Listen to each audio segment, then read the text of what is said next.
You know how you get full on ideas in your head just when you're about to sleep? Like suddenly you have a story, the characters, the theme, the whole shebang. Most people jump out of bed, make a note, and write it down somewhere.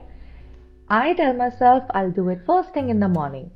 And then, of course, the next morning I've forgotten all the details. All I have left is a vague memory. So, in today's drawing session, I'm trying to recall a story I thought of a while back and just trying to see what the characters look like on paper. Quick disclaimer, this is literally the first draft of the story and the characters look. So if you have any pointers or feedback, I'm open to feedback. Also, this is my first voiceover, so if I sound a little awkward, that's just because I am. Okay, without any further ado, let's get started.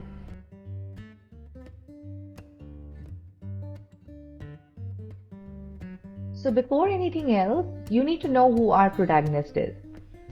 She's a 10-year-old introverted girl called Anika. She's the kind of kid who's totally fine being on her own. She's not shy exactly. She's just the kind of person who's comfortable in her own bubble and she's interested in things most other kids her age are not. So yeah, Anika's school has brought her class for a camping trip to a forest. This forest is on the outskirts of a city in South India.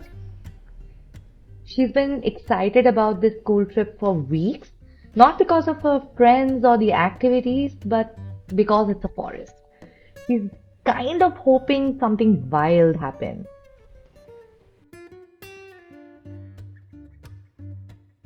So anyway, the class arrives at the camp. They're assigned their tents, everyone's unpacking, there's mild chaos, the teachers are yelling instructions. You know how it is, managing 40 to 50 10-year-olds. While all this is happening, Anika notices something a little bit in the distance.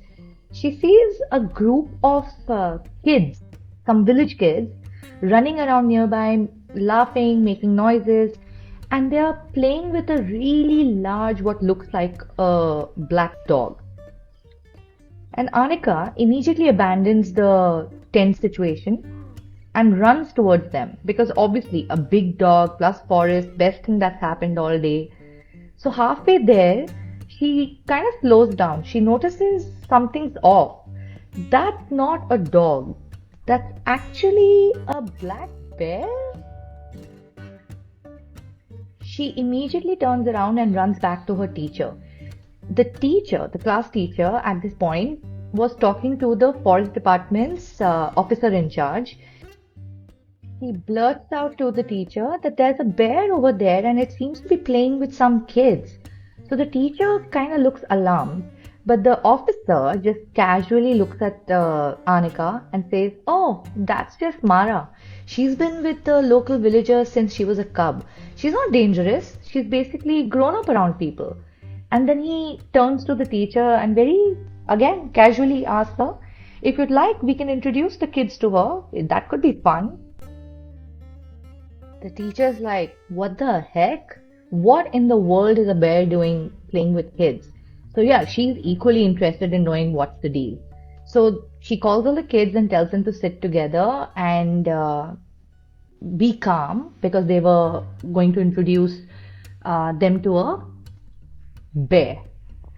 So Mara comes to the group and she sits down very calmly next to the officer and kind of looks like she knows the drill, like she's done this 100 times before. So they're told that Mara is actually a sloth bear. She's native to this part of the country, completely normal for these forests, just not usually this close to people. So the officer explains that she was found alone as a cub. No one knows what happened to her mother, where did she come from, and usually sloth bears don't leave their cubs. So the assumption is that something went wrong, maybe a tiger, maybe a leopard or a hunter. That kind of thing also happens in the jungle. So they brought back the cub and took care of her. They raised her till she got big and strong. And the plan was always to release her once she could manage on her own. But she never left. She continued to stay with the villagers and played with the kids, ate with them, was completely taken care of. So most of her days involve playing, getting fed, sleeping a lot, and becoming a very crucial member of the village.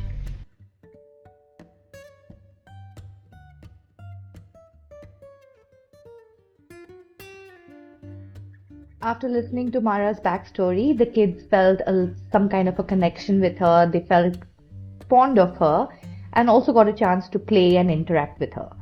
Then the teacher called all of them back to the camp for dinner and to call it a day. So the kids returned to their designated tents and it was night night.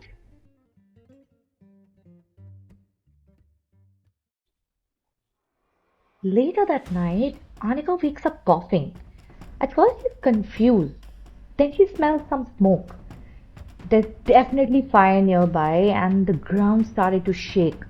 She thinks maybe it's an earthquake, so she quickly slips on her shoes, laces untied and everything. She just runs out.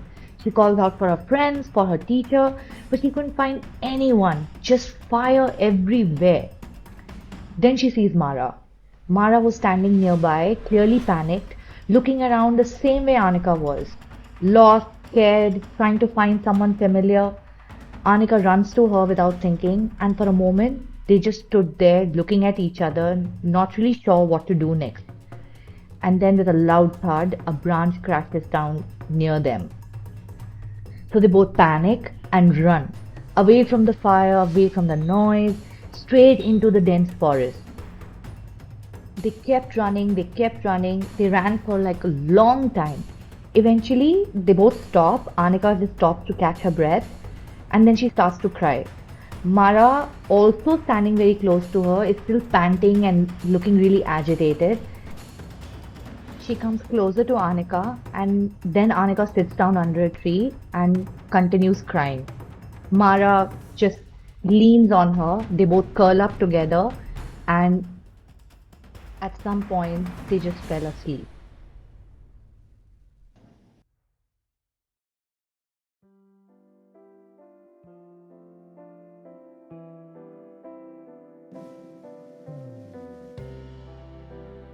When Anika wakes up, she knows it's definitely daytime, but because the forest was so dense, barely any light was coming through. So she gets up, taps Mara on her back, and they start walking aimlessly, trying to figure out the way out. So they walked for a long time, and the forest sounded so quiet, so peaceful, but at the back of their heads, they know that there is a grim reality behind this quiet, peaceful forest. And then finally, up ahead in the distance, Anika sees light breaking through. She can see that the trees are thinning up ahead, so she picks up a pace and starts running towards it, and Mara immediately follows her. Then she sees it, a clearing and a river. They both rush over, drink water, splash around, and finally feel happy for a moment. Then Mara takes off exploring the area on her own, while Anika starts patting her pockets, trying to find anything, and as luck would have it, there was a totally melted chocolate. While she takes it out and starts eating the chocolate, she thinks to herself, this was definitely not the wild adventure she was hoping for. Meanwhile, in the distance, Mara is trying to catch fish. She's even caught a few fish and then she brings some of them over, acts like here, this is what we eat now. Anika appreciates the gesture, but no, raw fish is not happening. So she sticks with her chocolate and Mara happily eats the fish on her own. After a while, they lie down on the riverbank feeling really full. And though Anika is still a little bit scared, but she knows she's not alone and that gives her the courage that they'll be able to figure it out. Then she thinks to herself that the best plan would be to rest up for a bit and then try and find their way back to the city. Her parents would definitely know what to do. That's what Anika thinks. And then she innocently says to Mara that if nothing else, you can come live with us. But she also realizes living in the city would not be the best idea for Mara. So she also says but we're going to still find your friends. Then they cuddle up and they sleep like full happy babies.